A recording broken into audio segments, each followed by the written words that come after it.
Hello everyone, welcome back to your new English lesson.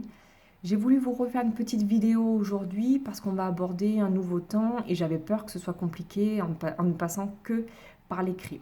Donc on va profiter de cette vidéo pour reprendre la trame comme on le ferait en classe avec la partie sur les rituels. Donc n'hésitez pas à faire pause, toujours sur la vidéo. N'hésitez pas à me répondre pour s'amuser, même si moi je n'entends rien malheureusement. Mais voilà, c'est juste pour essayer de pratiquer un tout petit peu d'anglais.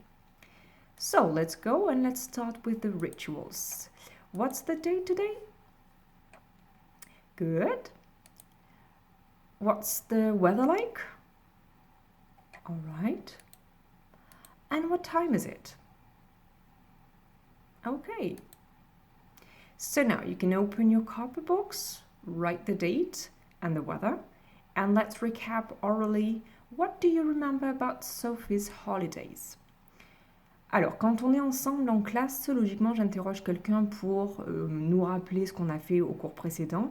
Et là, le cours précédent, je vous avais donné un petit document audio à écouter qui parlait des vacances de Sophie à Dublin. Alors, les phrases qu'on avait vues étaient Sophie visited Dublin and learned about the history of Ireland. Sophie a visité Dublin et a appris des choses sur l'histoire de l'Irlande. Sophie flew from Dublin to London. She traveled by plane. Donc ici, on avait des verbes à chaque fois qui étaient au passé. C'est la leçon que l'on va aborder aujourd'hui. On avait le verbe flew, fly à la base verbale, qui veut dire voler ou bien aller en avion. C'est pour ça que je vous avais donné un synonyme, traveled by plane, voyager en avion. And the last information was the weather was warm and sunny. Et concernant le temps, il faisait chaud et beau. Pour le temps, on utilise toujours le verbe être en anglais. Alors, dans cette leçon, on a découvert le prétérit simple. C'est un nouveau temps que logiquement vous n'avez pas fait en sixième. On a revu en cinquième le présent simple. On a abordé ou revu le présent be plus ing. Il est l'heure maintenant pour nous de découvrir un nouveau temps, le temps du passé, que l'on va appeler en anglais le prétérit simple. Donc je vous dis tout d'abord, observe les énoncés suivants. Sophie visited Dublin last summer. She flew from Dublin to London. Je vous demandais de souligner en vert les verbes, donc je les ai écrits moi ici en vert, et d'encadrer le repère temporel, c'est-à-dire un petit mot qui permet de nous repérer dans le temps. Il n'y en avait qu'un, c'était celui-ci, last summer, qui veut dire l'été dernier. Alors, le prétérit simple. On utilise ce temps pour parler d'un événement passé, daté et coupé du présent. Donc on est bien dans le passé. Souvent, il va être accompagné d'une date qui permet de nous situer plus ou moins loin dans le passé. Le prétérit permet donc de parler d'une succession d'événements qui sont terminés. Voilà, c'est primordial ça. Quelques repères temporels qui s'utilisent avec le prétérit. On va avoir le mot par exemple yesterday, qui signifie hier. Tous les composés de last, comme last week, la semaine dernière, last month, le mois dernier, last year, l'année dernière, ou bien encore l'exemple que je vous avais mis ici, last summer, l'été dernier. On peut en faire beaucoup d'autres de combinaisons. Également, toutes les années qui sont antérieures à 2020 nous situeront dans le passé. Donc par exemple, in 2015, j'ai mis celui-ci en exemple, mais vous avez toutes les années antérieures. Le prétérit simple peut se traduire en français par du passé simple ou du passé composé essentiellement. Donc on est dans les temps du passé. L'imparfait se traduira plutôt par un autre temps, même si ça peut arriver qu'on le traduise aussi par du prétérit simple. Mais nous, on va surtout utiliser du passé composé en français et on aura du prétérit simple en anglais. Donc on va avoir l'occasion de bien faire des exemples. Pour conjuguer les verbes maintenant. Au prétérit, il existe deux catégories de verbes. C'est le seul temps où on va avoir des catégories de verbes. Sinon, au présent, on avait vu qu'il n'y avait que tous les verbes se conjuguaient de la même façon. Au prétérit, un petit peu plus compliqué, on va avoir deux catégories. Avec les verbes irréguliers, qu'il faut apprendre par cœur. Mais là aussi, je vais vous expliquer, je vous ai préparé un tableau. Et on a des verbes réguliers qui, eux, se terminent toujours par ed à la forme affirmative. Et à toutes les personnes. Donc il n'y a plus l'histoire du S comme on avait au présent simple, ça c'est vraiment que pour le présent. Par contre, au prétérit, on va avoir cette fameuse terminaison ed pour les verbes réguliers. Donc, on va commencer par ceci, les verbes réguliers. Je vous ai fait un tableau. Donc, par exemple, le verbe arriver, I arrive, bon, il se termine par un E à la base verbale, mais si je veux le conjuguer au prétérit, il me suffit de rajouter ed. Donc, quand le verbe se termine déjà par un E, je mets juste la terminaison D, mais voilà. Et une fois que je sais que mon verbe est régulier, toutes mes personnes, j'ai ed. Pardon, excusez-moi. Ce qui nous donnera donc I arrived, you arrived, she, he, it arrived, plus de S donc, mais bien un ed. We arrived, you arrived et they arrived. Pour la traduction, donc je vous ai dit, le prétérit simple va se traduire en français essentiellement par du passé composé. Donc c'est le verbe arriver que l'on conjugue au passé. Et nous, là, c'est un petit peu la difficulté, c'est que le passé composé, il est en deux parties. C'est un temps qui est composé, qui contient un auxiliaire. Donc parfois c'est être, parfois c'est avoir. Si je prends par exemple le verbe manger, je vais dire hier, j'ai mangé, et non pas je suis. Donc voilà, nous on aura un auxiliaire, puis le verbe qui est au parti passé. En anglais, on n'a que le verbe. L'auxiliaire avoir ou être avant le verbe, ce n'est pas possible. Ce n'est pas comme cela que ça se forme. Donc c'est ce à quoi il va falloir faire attention. Vous aurez deux mots en français, alors qu'il n'y en aura qu'un en anglais. I arrived qui donne je suis arrivé. You arrived que l'on pourra traduire par tu es arrivé. He, she, it arrived par il ou elle est arrivé. We arrived par nous sommes arrivés. You arrived par vous êtes arrivés. Et enfin, they arrived par ils ou elles sont arrivés. Petite question de prononciation maintenant. Pour les verbes réguliers, la marque ed peut se prononcer de trois façons différentes. Donc attention, on entend beaucoup de personnes qui ont un mauvais accent français et qui prononcent ed à la fin, mais non, surtout pas. Donc on va essayer de bien prendre le coche dès le départ et de prononcer correctement. Donc les trois façons de prononcer ce ed que l'on trouve à la fin des verbes réguliers, c'est soit le son id, soit le son t, soit le son d. Je ne vous demande pas d'apprendre par cœur ces règles-là, mais quand même de retenir ces trois sons, t, id et d, pour essayer de faire en sorte de bien prononcer vos verbes. À force de les dire, de les entendre, vous allez finir par bien les prononcer spontanément. Sinon, les règles sont que lorsqu'un verbe se termine par les consonnes T ou D, avant la terminaison ED, si je prends par exemple le verbe vouloir, c'est want, W-A-N-T. Lorsque je n'ai pas ED, mon verbe se termine par un T. Vu que c'est un verbe régulier, pour le mettre au passé, pour dire j'ai voulu, il faudra dire I wanted. Je rajoute ED à la fin et ce ED se prononcera id.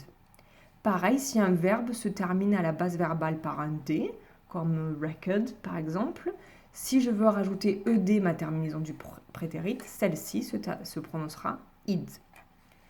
Quand on a un verbe qui se termine par des sons consonnes comme K, P, S, F, ou bien les lettres SH ou CH, alors la terminaison ED va se prononcer comme un T. Donc si je prends le verbe travailler, work, si je veux dire je travaille, c'est I work. Si je veux dire j'ai travaillé au passé, je rajouterai ED à la fin de mon verbe work parce que c'est un verbe régulier. Et ce ED, on le prononcera T. Ça donnera I worked. Comme si après le K, vous aviez directement la lettre T.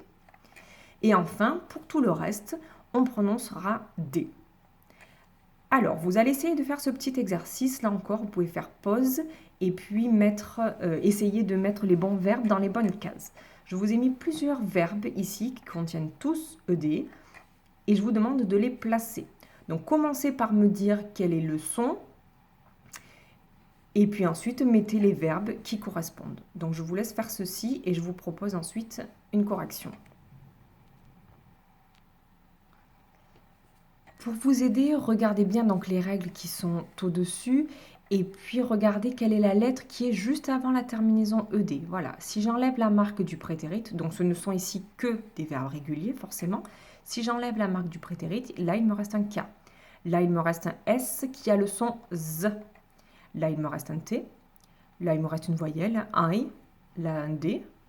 Là, un R, mais qui va être considéré comme un son voyelle. Le verbe suivant se termine par un P, puis un T, puis un CH.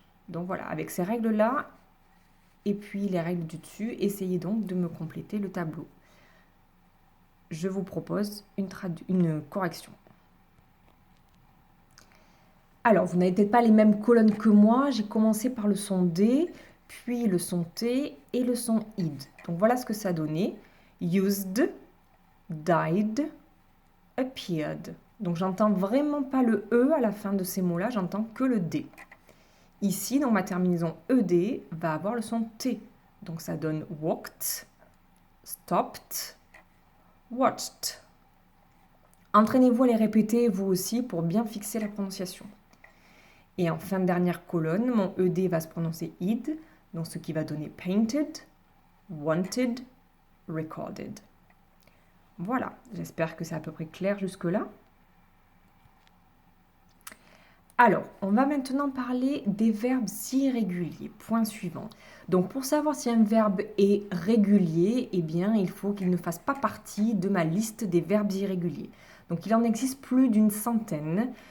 Vos verbes irréguliers, vous allez les apprendre chaque année par étapes. Il faut qu'ils soient acquis au collège. Donc de la 5e à la 3e, vous en apprenez. Arrivé au lycée, il peut y avoir des révisions. Mais voilà, l'apprentissage se fait vraiment au collège. Donc là, on va vous bassiner au collège avec ça.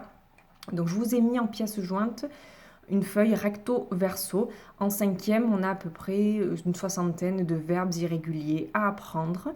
Et puis l'an prochain, vous aurez ces mêmes 60 verbes, mais il y en aura un peu plus. Et en 3e, encore plus, pour passer les plus de 100 verbes. Donc, je vous ai mis là dans la vidéo que les 5 premiers verbes, parce qu'on va les apprendre 5 par 5. Alors, on va apprendre nos verbes, donc 5 par 5, mais il faut apprendre ligne par ligne. Donc, les verbes irréguliers sont classés par ordre alphabétique en anglais. Dans la première colonne, vous allez avoir la base verbale, c'est-à-dire le verbe qui n'est pas conjugué. Puis, on va avoir la colonne du verbe au prétérit, donc c'est ce qui va nous intéresser pour le moment. Puis la colonne du participe passé. Vous n'allez pas en avoir besoin en 5e, mais on les apprend quand même parce qu'on apprend ligne par ligne. Et vous allez voir que parfois, la base verbale et le participe passé ont une forme identique, ou parfois ce sont le verbe du prétérit et la forme du participe passé qui sont identiques, ou même parfois pour certains verbes, les 3 formes sont identiques. Donc dès la 5e, on apprend la colonne participe passé, même si on ne l'utilisera pas. Et enfin, la traduction qui est importante également, qu'il faut connaître. Lorsque vous connaissez votre verbe au prétérit, eh bien, vous connaissez votre verbe à toutes les personnes.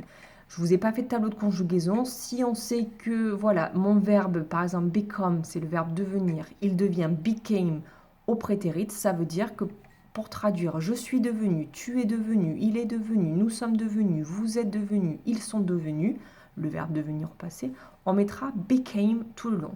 I became, you became, she became, we became, you became, they became. Ok? Donc c'est un petit peu contraignant d'apprendre les verbes irréguliers parce que voilà, il y a des formes qui changent. Mais une fois qu'on connaît la forme du prétérit, eh bien on sait conjuguer à toutes les personnes. C'est quand même moins compliqué que nous au présent. En français, pardon. Alors, on va faire donc ligne par ligne et sur votre fiche des verbes irréguliers, vous pouvez écrire là sur le côté, à gauche par exemple, à apprendre pour le, et ça sera voilà, pour le cours suivant. Donc je répète, on va les lire ligne par ligne. Aujourd'hui c'est par vidéo et pour les fois suivantes, je vous proposerai un audio. Je m'enregistre et je vous mets le son avec la lecture des 5 verbes pour que vous puissiez fixer la prononciation. Puisqu'il y en a qui ne se prononcent pas de la même façon que ce qu'ils s'écrivent. So first, be, was, were, been, être. Alors, être, c'est le seul verbe qui a 2 formes au prétérit. Donc, il faut connaître les 2. Was, ça va être pour le sujet je et il ou elle au singulier. I was, she was, he was. J'étais, il ou elle était. Et par contre, were, ça va être pour le tu, le nous, le vous, le ils. Next. Beat, beat, beaten, qui est le verbe battre. Become, became, become, qui est le verbe devenir. Begin, began, begun, qui est le verbe commencer. Et le dernier qu'il faudra apprendre pour la prochaine fois, break, broke, broken, casser. Donc par exemple, essayez de me dire comment vous pourriez traduire en anglais « Hier, nous avons cassé ». Bon, même s'il n'y a pas de suite de phrases, c'est pas grave. Juste ça, ce bloc « Hier, nous avons cassé ». Il aurait fallu donc dire « Yesterday, we broke ». Ok ? Voilà, alors ne vous affolez pas, on va travailler sur ça, là c'est juste la découverte, on va faire des exercices petit à petit. So, that's the end of the lesson. Alors, pour le cours suivant, donc je vais vous demander d'apprendre ces 5 premiers verbes irréguliers. Je vous joins un QCM d'entraînement sur Pronote. Donc, il va être dans contenu et ressources ou bien dans travail à faire et non pas dans e-devoir. Ce n'est pas une évaluation, c'est un entraînement. Donc, vous n'allez pas le retrouver au même endroit. Il ne sera pas sur votre page d'accueil avec écrit e-devoir, mais bien dans QCM d'entraînement, donc soit dans contenu, soit dans travail à faire. N'hésitez pas à le faire, refaire. Vous pouvez le faire plusieurs fois pour vous entraîner à mémoriser l'orthographe. Vous pouvez les dire à voix haute en même temps que vous les écrivez. Ça vous fixe la prononciation aussi.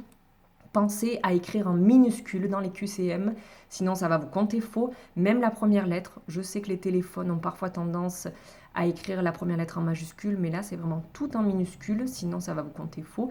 Et pensez aussi à valider chacune de vos réponses. Voilà. Et puis apprenez la leçon sur le prétérit simple, savoir comment est-ce qu'on forme ce temps. Donc c'est le temps du passé et savoir comment est-ce qu'on conjugue nos 2 catégories de verbes. Okay, that's it for today.